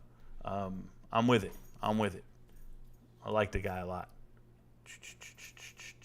Blackman was a dog coming out of college. Yes, he was. Hudson is a tough SOB. He proved that last year. Who's Hudson? You're talking about Hudson Card. Okay. Colorado beats Oregon. Book it. That's a hell of a book it, Big Bumbo. I'm not there. All right, so we caught up in the chat, I believe. Shout out to you guys for catching up in the chat. I'm going to move over to the transfer portal now, and then we'll talk from there. I'll come back to the chat. Keep adding your questions to the chat, but let's go look at the transfer portal so I can talk about these players. So, in the transfer portal, we're going to go with Deion Smith. Just want to touch on him real quick. Leaving Colorado, going to BYU. BYU already has another 1,000-yard rusher in the transfer portal, right? And that's Aiden Robbins, the kid coming over from UNLV. He's a bigger back. I think Deion Smith's a good running back. He'll be in the rotation. He can contribute. Obviously, BYU moving to the Big 12. They need depth. They need guys who can play football. Deion Smith can play some football. Shout out to the 7th transfer from Colorado to get a Power 5 offer. Of all the 51 guys that left, he's the 7th one to get a Power 5 offer. Shout out to him for being a legitimate football player. All right, so that's a good deal there. Tyler Harrell, I made a video on him, the fastest player in the portal this spring. He really is. Tyler Harrell is a burner. Go watch the video I made. It's on YouTube. It's on TikTok. He originally was at Louisville, transferred from Louisville to Alabama, got hurt, but he used to average 30 yards a catch at Louisville. 30 yards a reception. He's a deep threat. He's a burner, breakaway speed, and Miami needed this guy. He's going to fly. I hope they can get him to rock and do his thing. Akilo Stone, 6'2", 280, a little undersized for a defensive tackle, played at Georgia Tech, and this is why this stings, and this sucks for him and for some other guys, is I think Akilo Stone was the best defensive lineman at Georgia Tech this spring. He actually won the award. I forget what the award's called at Georgia Tech, but he got awarded the award for best defensive lineman at Georgia Tech. And then he jumped in the transfer portal. He said, F you, I'm out. And he goes to Ole Miss. Fun fact about Akilo Stone, he in high school, his head coach was Robert Edwards, former Georgia running back Robert Edwards. If you guys don't remember him, Robert Edwards went to the NFL, rushed for 1,100 yards his rookie year for the Patriots, goes to the Pro Bowl after the season, playing flag football on the beach, and blows out his knee. It was so bad they almost had to amputate his knee. I think he tore every ligament in his knee. It was so bad they stopped playing flag football for the Pro Bowl. They stopped the rookie game. The rookie game used to be on the beach playing flag football. Don't do it anymore. But this man had 291 carries and 35 receptions his rookie year. He got the ball a ton. And don't get me wrong, it wasn't great because it was like less than 4 yards a carry average. But Robert Edwards was the rookie of the year, and his career was over because of that flag football game. He didn't play again for like 4 more years. Literally, 2002 is the next time he played. 1998, the injury was so bad he didn't play till 2002. Comes back in 2002 on the Dolphins, rushes for 100 yards, and we never see him again. Never plays in the NFL again. Craziest thing. Goes up to the CFL. I remember this. He went to Canadian Football League, back-to-back, 1,000 yards. One year he even scored like 17 touchdowns. Insane. He was doing great up in the Canadian Football League. Well, now he's coaching high school football. And he coached Akilo Stone in high school. And so shout out to Robert Edwards. Another thing, he just got back to his alma mater, Washington County. Yep, he's the head coach of Washington County as of last year. So that's where he played football. So Robert Edwards, just an old name from the past that nobody knows, from 98, was, a beast of a kid. It was incredible. Brighton Allen, nickname is Bam. Bam Allen, leaving USC, going to Utah. Here's what I'm going to say about Bam. Bam is 6 foot 190, so he's prototypical size. You want him to be this size. But in high school, he transferred to IMG for his final year. So you think this guy's going to IMG, he's a great player, but he's a 3-star kid. I think he's overassessed his talent. I really do. I don't think he's anywhere near Power 5 caliber. So you go out of IMG, you go to USC, because everybody tells you go to USC. He's been at USC for 3 years. He's played in, 14 games, 8 tackles. 3 years, 15 games, 8 tackles. There it is. Now I remember it. 3 years, 15 games, 8 tackles. You've had 8 tackles in 3 years, bro? Less than 3 tackles a year? He's been dealing with injuries. But I don't think he's that good. Jumps in the transfer portal. The first thing I say is, oh, man, he's going back to Florida. He's a Florida kid. He's going back to Florida. And he's going to go to a group of 5 school, an FCS school, because he is not Power 5 talent. And what does he do? He goes to Utah. Now, look, if it works out, good for you. But I've seen this happen 100 times over. Players transferring from major universities, and they're just too embarrassed to admit their talent level and go to a school where they really belong, where they can actually play. I don't see Britton Allen playing at Utah. I don't think he's better than anybody on their bench. I don't think he's better than their players. They must need a lot of depth. He's a late signing. Shout out to him, but I think he's group of 5 FCS material all day long. But he went to IMG. He's been at USC. He thinks he's a player. Okay, more power to him. And, I got nothing negative. I wish the man well. Travis J, already talked about him at length. Go find the videos. Great get for the Colorado Buffaloes. Missed last year due to academic ineligibility, but he can really play. Has 3 interceptions in his life. He can play football, belongs on the field, good player. Chase Sewell, congratulations. Found a group of 5 offer. This is a wide receiver leaving Colorado. ECU needs wide receivers. They lost their quarterback, running back, and 2 wide receivers. He should be the second leading receiver on the team next season, second or third. But it's a great opportunity for him going to ECU, going to be in the American, probably one of the highest levels of group of 5 football. Good for Chase. It is what it is. Rod, Hot Rod. He goes by Hot Rod. Rod Fenton, leaving South Carolina, going to East Tennessee State. Now, he's going to East Tennessee State. You know who their head coach is. That's Eddie George. Head coach Eddie George, and you got Rod Fenton here. Now, Rod Fenton, he's a straight-up tweener, bro. He's a tweener. And what I mean by tweener, if you don't know, is he's got the body size and skill and speed of 2 different positions. He doesn't fit either one, though. So he tries to play inside linebacker, tries to play edge rusher. He just changed positions this year. Couldn't get in the rotation, never saw the field. Before, he was a special teams guy. But once Shane Beamer showed up, he's increased the talent on the team, and Rod Fenton couldn't get on the field. And then Gilbert Edmond leaves in the transfer portal, goes to Florida State, and I thought, man, Rod Fenton will get in the 2 deep. No, not in the 2 deep. And it just shows you he's a FCS caliber player. This is a guy who used to play the Buck and the Sam.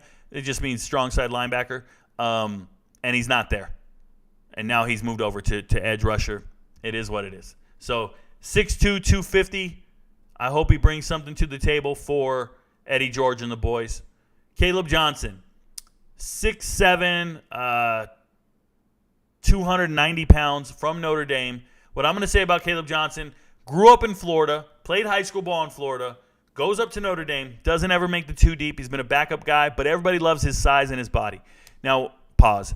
Now, when he gets in the portal, he literally gets a ton of offers, but they're all kind of contingent offers. They say, hey, we have interest in you, but we got to see if somebody else is going to sign first. And the guy out there was Jaden Muskrat.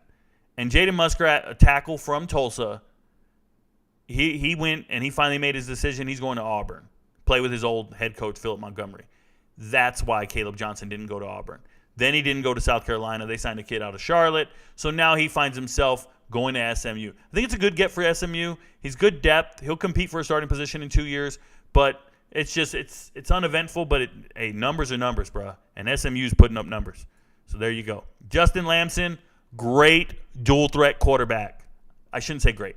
Good dual threat quarterback. I like Justin Lamson. I think he'll be the starter at Stanford at some point, or he's competing for starting time.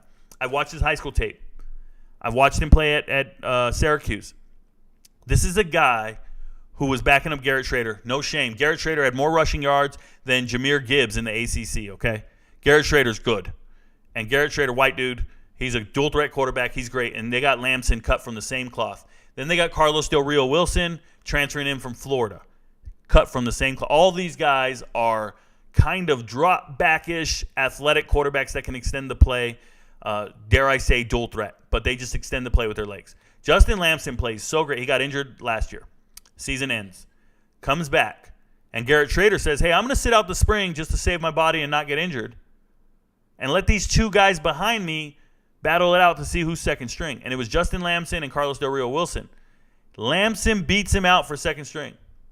And he doesn't care. He hits the portal after he wins the battle. He says, hey, I can turn this into a starting gig somewhere. And he's coming back home to California. He's a California kid. He's from the San Joaquin Valley, Central California.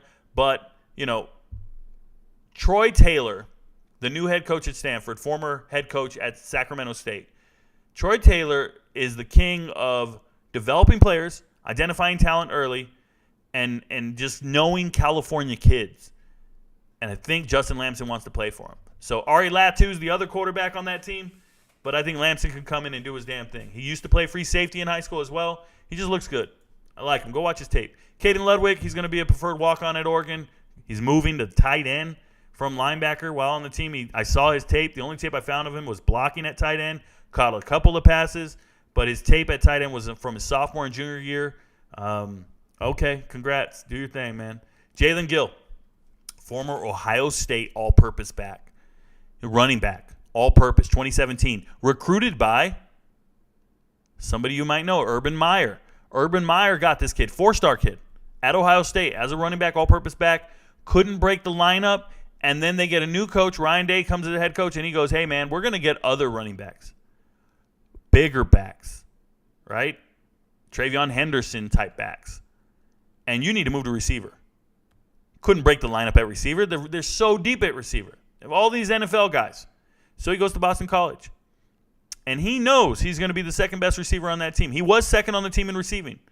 But Zay Flowers got 100 more targets than this kid. Like Zay Flowers is way up there. This offense was so terrible. They only threw it to one guy, Zay Flowers.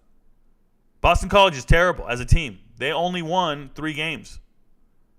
So, it makes sense for Jalen Gill to move. This is still a blue-chip player, former 4-star. He's still dynamite on the field. I like watching him play. Seeing him go to Fresno State's a pretty big deal for me. Fresno State loses Jalen Moreno-Cropper to the NFL. Loses Nick Remiglio to the NFL.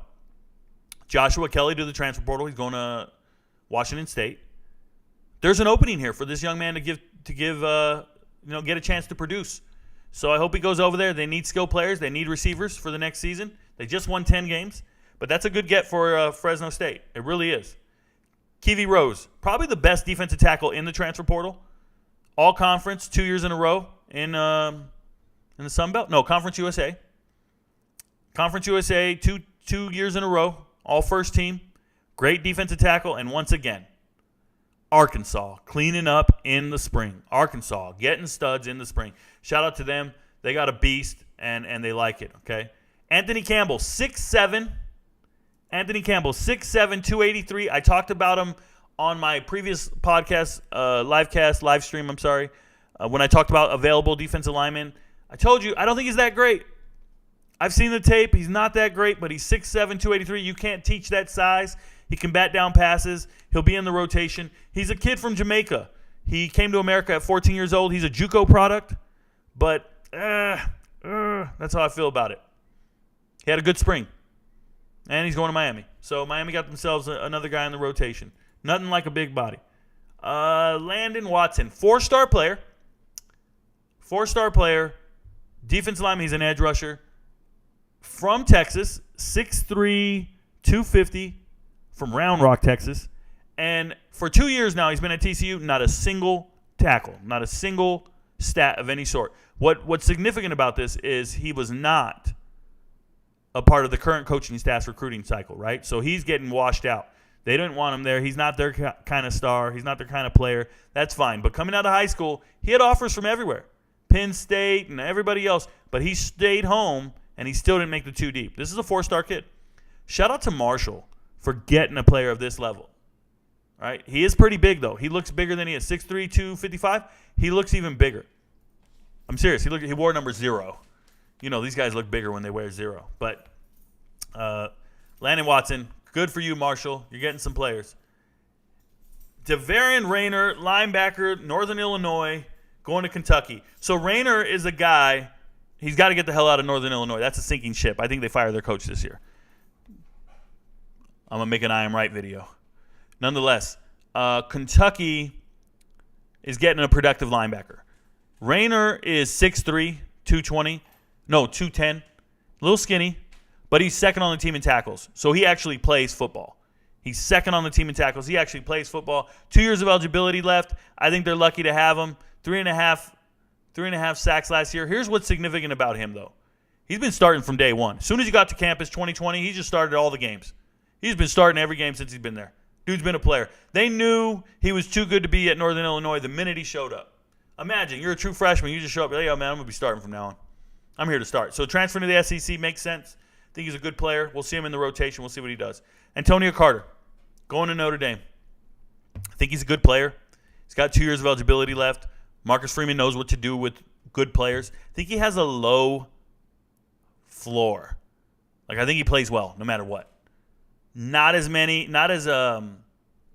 accomplished as Elijah Huzzie at North Carolina, but in that same mold. Good FCS level player coming up, and he had offers from everybody. I'm proud of him for doing what he does, but only 1 interception in 2 years. I have a problem with it. Catch the damn ball, bro. But he's 6'1", 200 pounds. Catch the ball.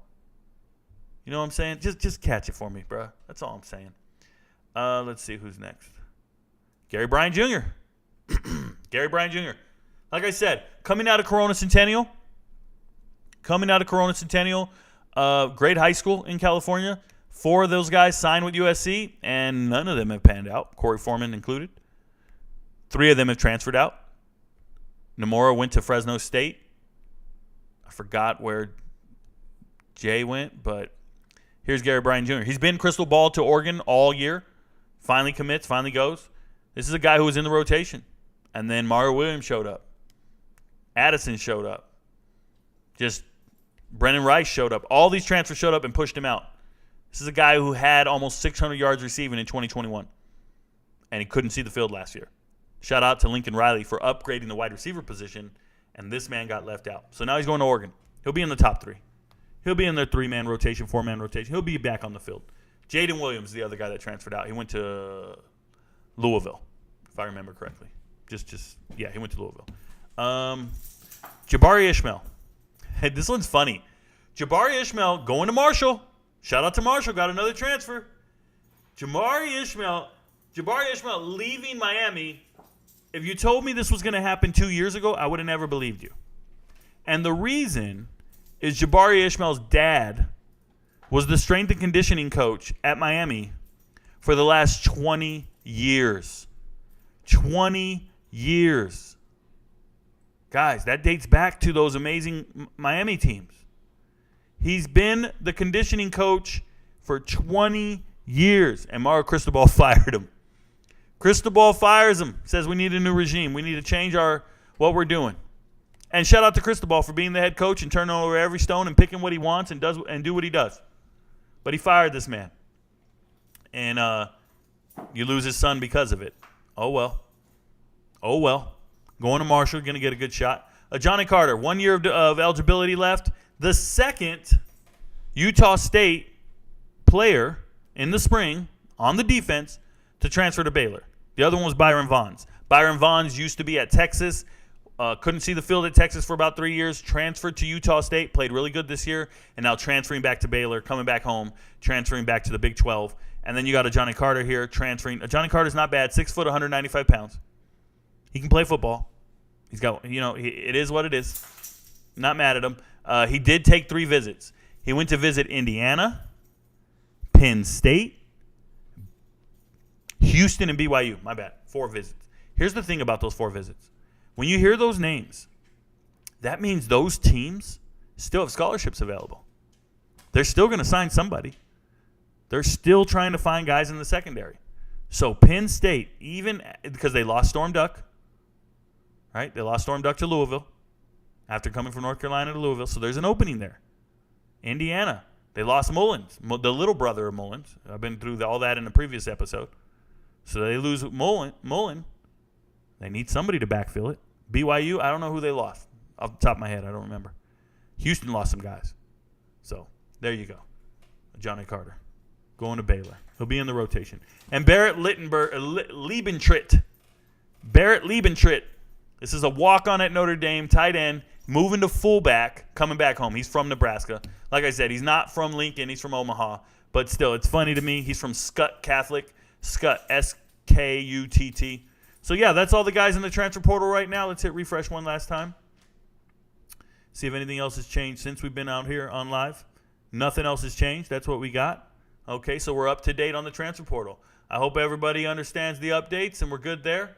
Shout out to the Celtics for winning. Let's go back to the chat and wrap up the show, y'all. Thanks for being here. Let's go back up and see what's up. Let's see here.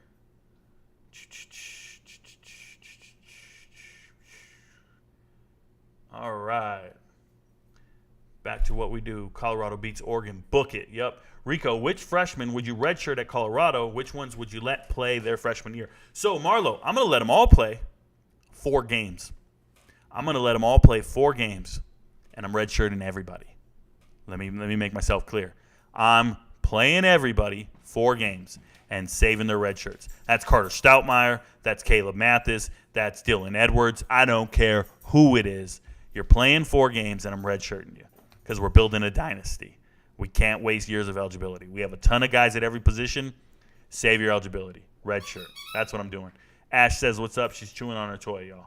All right. Hey, Rico, did you talk about the Saints yet? I wasn't watching. Xavier Morales, never stop watching. Go back and start the stream over. Watch it at 1.5, 1.25 speed. You'll catch back up. I did talk about the Saints, but only saying that they need to let, Carr play and believe in Jake Haener in about 2 or 3 years. Your thoughts on former Colorado coach criticizing Coach Prime getting rid of the 1 in 11 players. Now he's a high school coach somewhere. Are you talking about Carl Dorrell? This isn't Carl Dorrell's doing. Let me talk about this for a second. This is all Mel Tucker, bro. Mel Tucker left at the spur of the moment. Wasn't even here a year. He leaves Colorado and takes everything with him.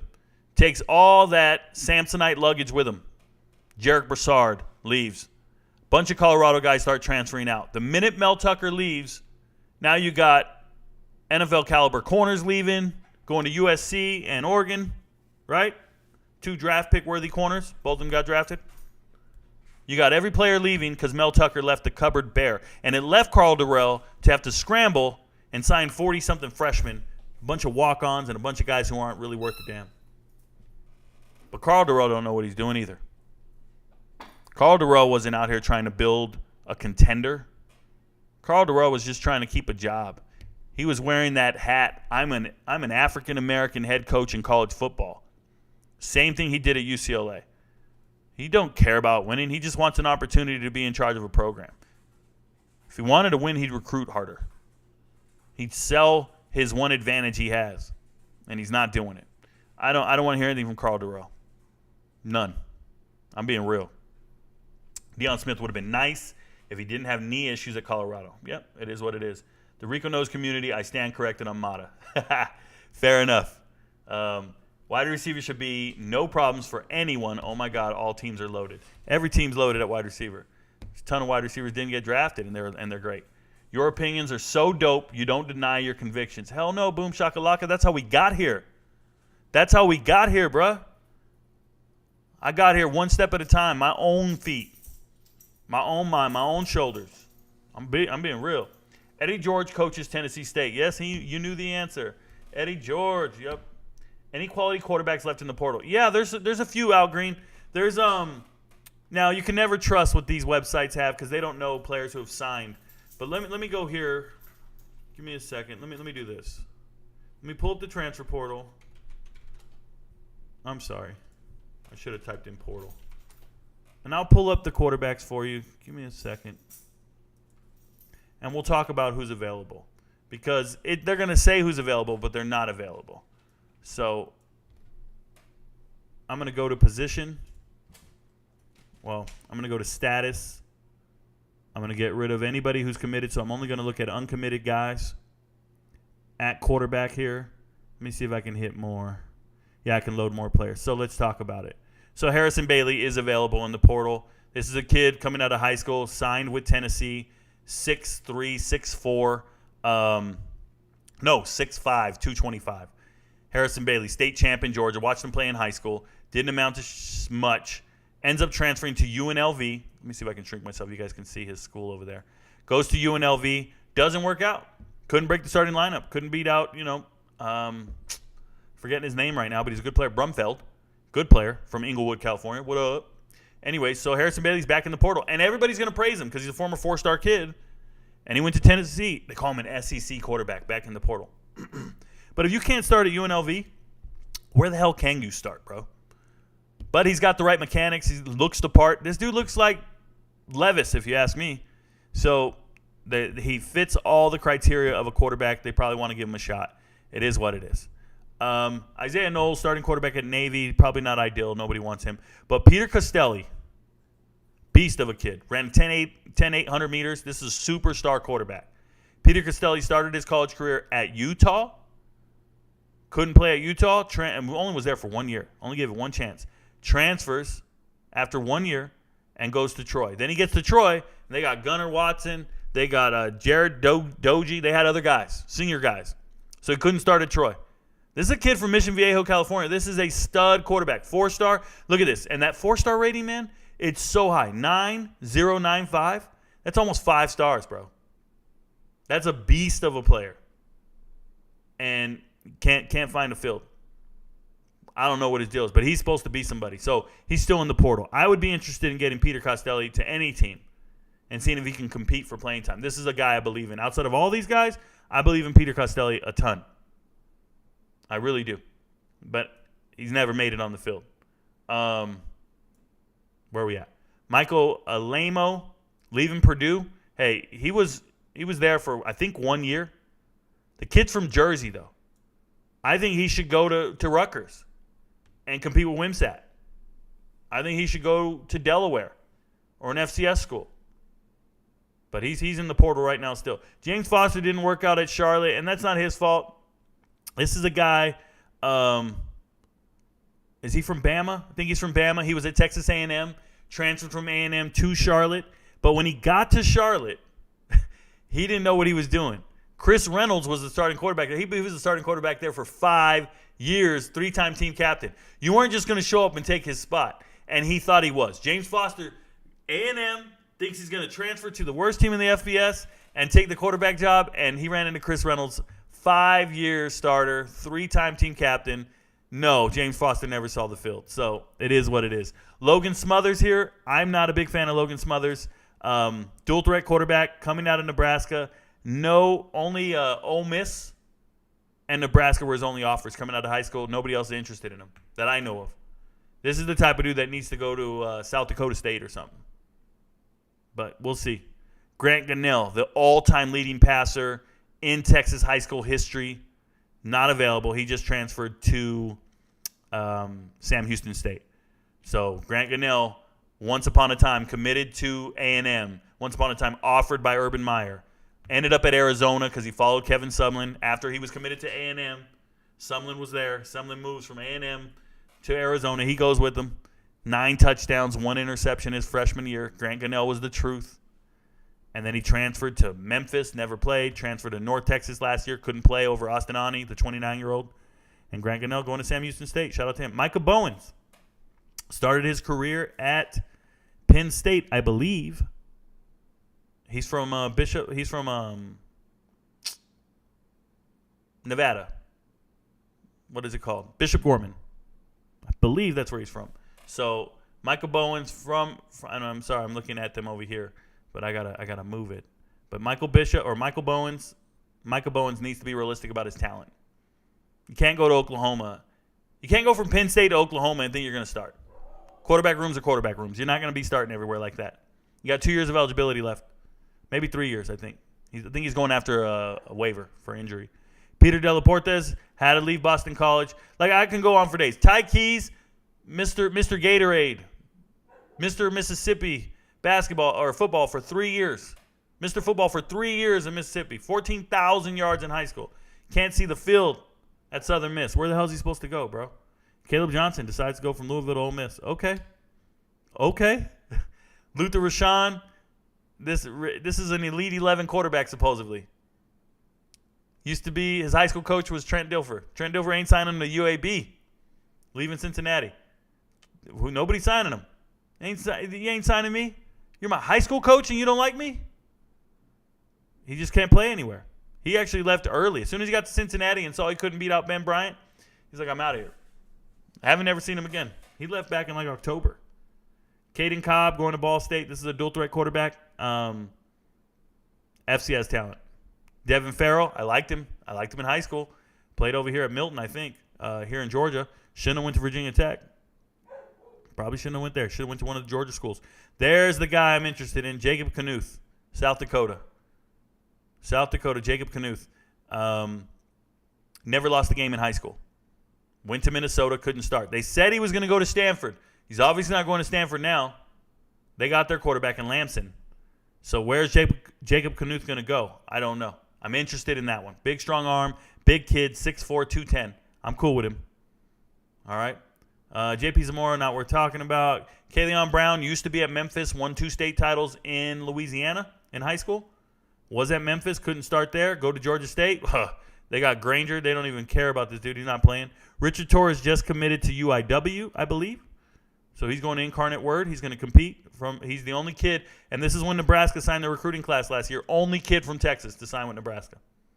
Scott Frost recruited 1 kid from Texas, and he missed his final year in high school due to injury. Taj Bullock can't really do the thing. He's actually a little less talented than Devin Farrell. They're both from Virginia Tech. Braylon Braxton's a starter at Tulsa. He pulled out of the portal going back. So not even worth talking about. See, look at that. And then we got Slim Pickens from there. There's nothing left. Those are all the quarterbacks, man. I walk you through them. Those are all the quarterbacks. Who do you get? If you're a team that needs a quarterback, who do you get? Colorado said, who needs Keon Coleman? Antonio. There you go. Probably a lot cheaper, too. Wow. Shout out to you, Mike.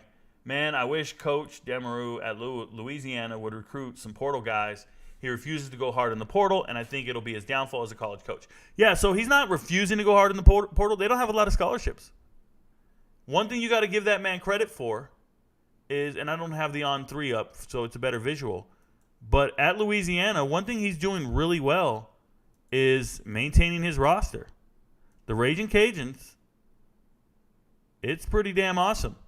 Losing Hunter Herring, a backup quarterback, a third-string quarterback, to ULM.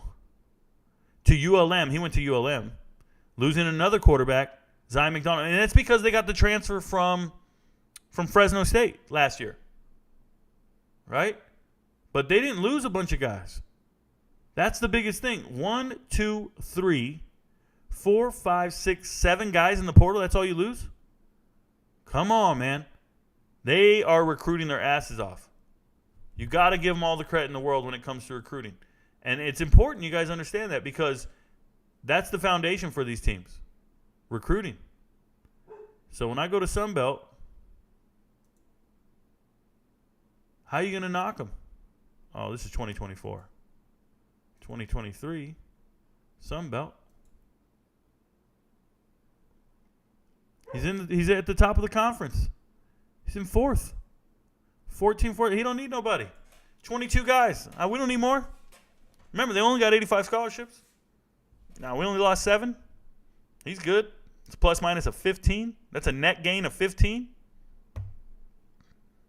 You do 15 plus the other 25. Man, you're at 85. He's good. I'm cool with Desmaru. Look at all these guys that can be productive in a group of 5 level, for sure. I noticed a bunch of Kent State players who have transfers to Power 5 schools. Were their guys truly quality players? Yeah, they were very good on the offensive side of the ball. Kent State had an amazing offense. Kent State, there's a reason they played so good against Georgia. Go back and watch the game on Georgia. Go to YouTube and watch up Kent State versus Georgia. And you tell me if Kent State didn't play better than a lot of SEC schools. Kent State played Georgia better than TCU did. Look at the score. Kent State didn't lose by 60. They weren't blown out. Kent State's got real players. Yeah, schools are after Kent State all day long. Isn't the Kent State head coach from last season now the – yes, Sean Lewis is the offense coordinator. What do you think of Miami's roster? I'm asking because my nephew Shamar Kirk just signed with them. Miami's roster is growing. It's getting better. It's what Cristobal's doing. He's flipping it. He's doing what he does. So they're improving their talent level. Shout out to them. Congratulations to your nephew. But that's about it. He's just flipping the roster, getting better. Mike Sanford, offense coordinator and interim head coach, said to Denver Post these players weren't 1 in 11 guys. Oh, Mike Sanford? Yeah. Cool, bruh. Cool. Because he recruited them. Casey may go back to Nebraska as a backup, good passer. Okay. Which team comes out on top? The Pac-12 next season. So I'm not a fortune teller. But if I'm out here talking, USC looks primed and ready. Cavassier Smokes runs a 4.42. I don't think he does.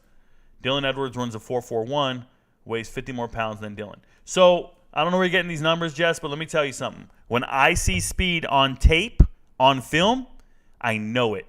This is what I'm known for. It's like I can watch tape and go, that guy pops. Right? I can watch a guy on tape and be like, hey, he's fast. I don't feel that way when I watch Cavassier smoke at all. Dylan Edwards ran a 4.38 hand timed the same time as Jimmy Horn Jr. I saw it at practice. So I'm not with you there. Drop it on that hit button. Hey, drop that like button. I appreciate you guys. Hey, thanks for being here tonight. I know it's Mother's Day. Shout out to all 92 people who were here for a couple hours talking transfer portal. I really appreciate it. I'm going to let you guys get back to the rest of your weekend and what you guys are doing. But, hey, if people don't know, don't worry about it. Because Rico knows.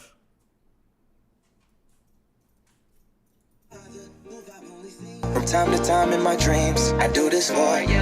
I do this for my mother, who's finally clean, no longer a fan. I do this for you. I do this for my sister, my wife and my kids, cause they part of the team. I do this for all the naysayers and haters who made me one of the greatest. I know it kills you inside, that's why I do this for you. I do this for my father, who I've only seen from time to time in my dreams. I do this for you. I do this for my mother, who's finally clean, no longer a fan. I do this for you. I do this for my sister, my wife and my kids, cause they part of the team. I do this for all the naysayers and haters who made me one of the greatest. I know it kills you inside, that's why I do this for you. I do this for the kids who sit a bit outside the mix, who maybe cope through humor just to fit in for a bit, who never let the world know when depression's setting in. To all of those who know you, that impression don't exist, and it ain't counterfeit, it's just a way to counter it. I'm living things I dreamed about, I still encounter it. It ain't something that a cigarette or alcohol can fix, but all because of it, I flipped it quick, went on to write some hits. This a success, off another breath. This the first step in searching to be nothing less than be the best in what you do to prove their strength in being you. Learn so much in chasing dreams that I never would in school.